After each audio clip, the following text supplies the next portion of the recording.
런던 한복판에서 울려 퍼지는 저 처절한 야유 소리 말입니다. 이건 단순한 패배의 비명이 아닙니다.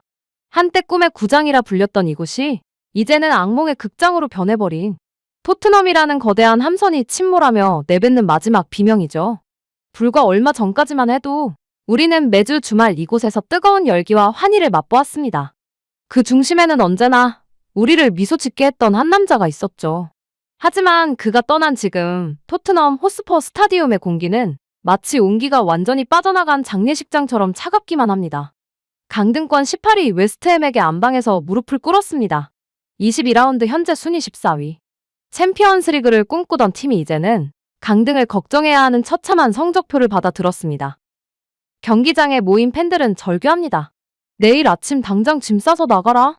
프랭크 감독을 향한 사형 선고가 런던 하늘을 뒤덮고 있습니다. 하지만 진짜 무서운 건 성적만이 아닙니다. 선수들의 눈빛에서 영혼이 사라졌다는 겁니다.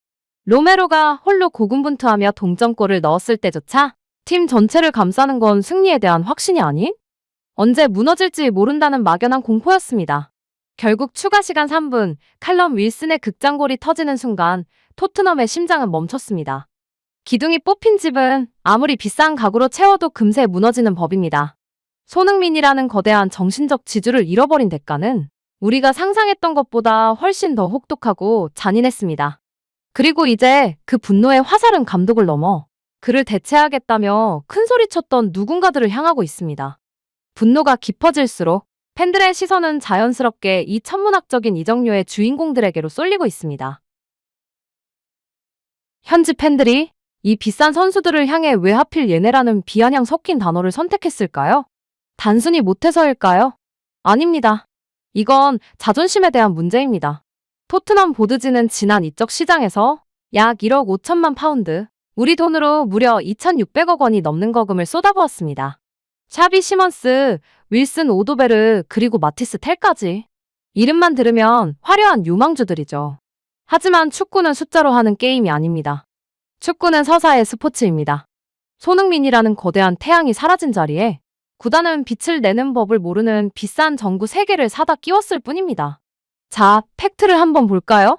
이번 웨스트햄전에서 이 3명의 공격진이 기록한 유효 슈팅은 단 1개였습니다. 기회 창출은요? 제로입니다. 0이에요. 7번 유니폼을 물려받았네. 차세대 에이스네 하던 화려한 수식어들이 18위 팀의 수비벽 앞에서 종이장처럼 구겨졌습니다. 팬들이 분노하는 지점은 바로 여기입니다. 손흥민은 불가능한 각도에서 골을 만들어내고 팀이 휘청일 때 동료들의 멱살을 잡고 끌고 올라가던 리더였습니다. 그런데 지금 이 선수들은 어떻습니까? 자기 발밑에 공 하나 간수하지 못해 쩔쩔매고 있죠. 프로의 세계에서 실력 없는 비싼 몸값은 존경이 아니라 조롱의 대상이 될 뿐입니다. 인문학적으로 보면 이건 영혼의 부재입니다. 축구 구단이라는 유기체에서 심장을 도려내고 그 자리에 이식한 기계 부품들이 서로 맞물리지 않고 삐걱거리는 형국이죠. 현지 매체들은 이들을 향해 토트넘 역사상 최악의 공격 조합이라는 혹독한 판결을 내렸습니다. 2,600억 원이라는 돈이 경기장 위에서는 단 10원어치의 가치도 증명하지 못했습니다. 팬들이 이들을 우리 선수가 아닌 저딴 녀석들, 즉 얘네라고 낮잡아 부르는 이유는 명확합니다. 토트넘의 유니폼을 입을 자격, 그 무게를 감당할 실력이 전혀 보이지 않기 때문입니다. 결국 돈으로 승리를 살 수는 있어도 승리의 유전자까지 살 수는 없다는 것을 토트넘은 뼈저리게 느끼고 있습니다. 손흥민 한 명이 메우고 있던 그 거대한 구멍이 이제는 팀 전체를 집어삼키는 블랙홀이 되어버린 셈이죠. 하지만 이 처참한 무능함에 대해 가장 먼저 그리고 가장 날카롭게 칼을 뽑아든 인물은 따로 있었습니다. 자, 이제 이번 사태의 가장 뜨거운 심장부로 들어가 보겠습니다. 경기 종료 휘슬이 울리자마자 토트넘의 주장 크리스티안 로메로는 동료들을 뒤로 한 채 차가운 터널 속으로 사라졌습니다. 하지만 그가 남긴 한마디는 런던 전체를 거대한 충격에 빠뜨렸죠. 로메로는 공식 인터뷰에서 현재의 상황을 무엇이라 정의했을까요? 놀랍게도 그가 선택한 단어는 패배나 부진이 아니었습니다. 바로 재앙, 영어로 디자스터였습니다. 여러분, 평소 감정을 잘 드러내지 않던 그가 그것도 공식적인 자리에서 재앙이라는 단어를 2번이나 반복했다는 건 이건 더 이상 단순한 축구 경기가 아니라는 뜻입니다. 인문학적으로 볼 때 재앙은 인간의 힘으로 통제할 수 없는 거대한 몰락을 의미합니다. 로메로는 알고 있는 겁니다. 지금 토트넘은 전술 한두 개를 수정한다고 고쳐질 수준이 아니라는 것을요.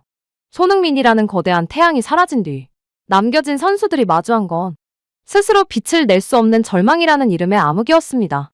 로메로가 말한 지금은 침묵이 필요하다는 말, 이 말 속에 담긴 뼈아픈 진실을 읽어내야 합니다. 이건 팀 내부의 결속이 완전히 무너졌다는 고백이자 리더십의 부재를 견디다 못한 주장의 처절한 절규입니다. 손흥민이 벤치와 라커룸에서 불어넣던 그 뜨거운 에너지가 사라진 자리에 이제는 서로를 향한 불신과 차가운 침묵만이 남았습니다. 한때는 전장을 호령하던 전사였던 로메로가 이제는 무너져가는 성벽 위에서 홀로 적들을 막아내고 있는 고독한 수문장처럼 보입니다.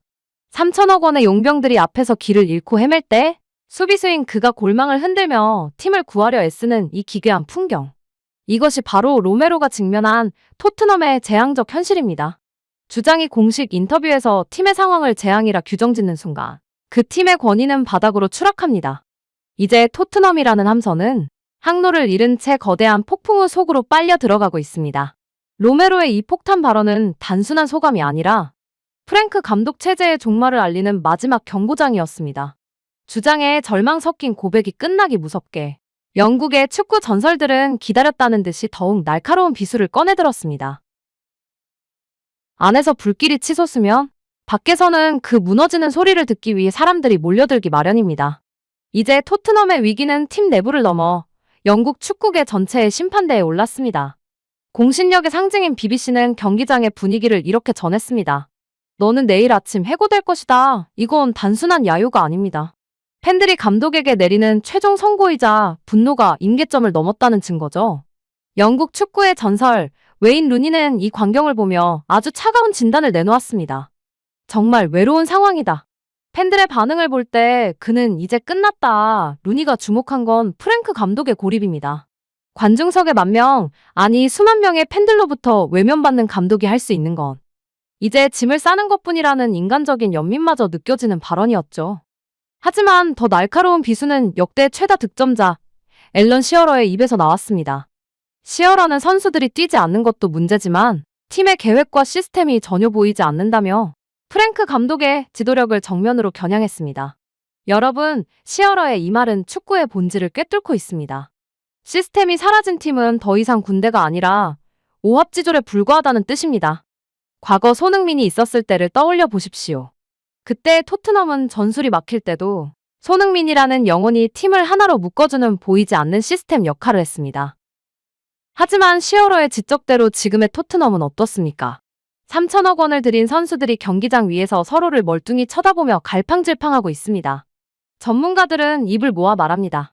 지금 토트넘의 몰락은 단순한 부진이 아니라 정체성의 상실이라고 말이죠. 리더를 잃고 시스템을 잃고 이제는 전설들의 신뢰마저 잃어버린 팀. BBC를 포함한 현지 언론들은 이미 프랭크 이후를 논의하기 시작했습니다. 외부에서 들려오는 이 차가운 선고들은 이제 토트넘이라는 함선이 침몰하기 직전이라는 사실을 확인사살하고 있습니다. 차가운 이성과 데이터로 무장한 전문가들의 비판보다 어쩌면 더 잔인하고 아픈 건 팬들이 쏟아내는 마지막 작별 인사였습니다.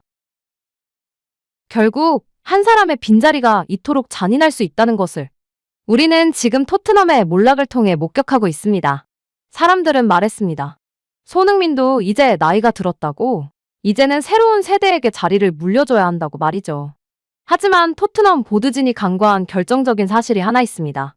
축구는 발로 하는 것이지만 승리는 가슴으로 쟁취하는 것입니다. 손흥민은 단순한 득점 기계가 아니었습니다.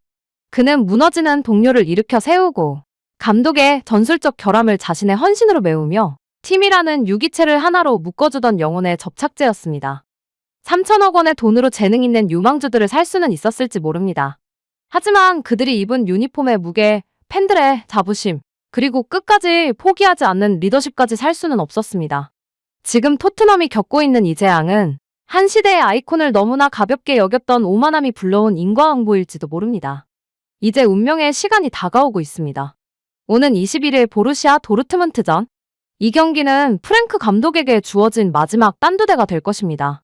포체티노의 귀환이냐, 알론소의 새로운 바람이냐, 수많은 이름이 오르내리지만 분명한 건 누가 오든 손흥민이 남긴 그 거대한 심리적 공백을 메우지 못한다면 토트넘의 겨울은 더욱 길어질 것이라는 점입니다. 손흥민이라는 이름이 토트넘에 없다는 사실이 오히려 그의 가치를 가장 찬란하게 증명하고 있는 역설적인 상황. 우리 K 자부심은 앞으로도 이 차가운 현실 속에서 피어나는 우리 선수의 위대한 발자취를 끝까지 추적하겠습니다. 오늘 준비한 소식은 여기까지입니다. 여러분의 생각은 어떠신가요? 토트넘의 몰라 그 끝은 어디일까요? 구독과 좋아요로 여러분의 의견을 들려주세요. 지금까지 K 자부심이었습니다.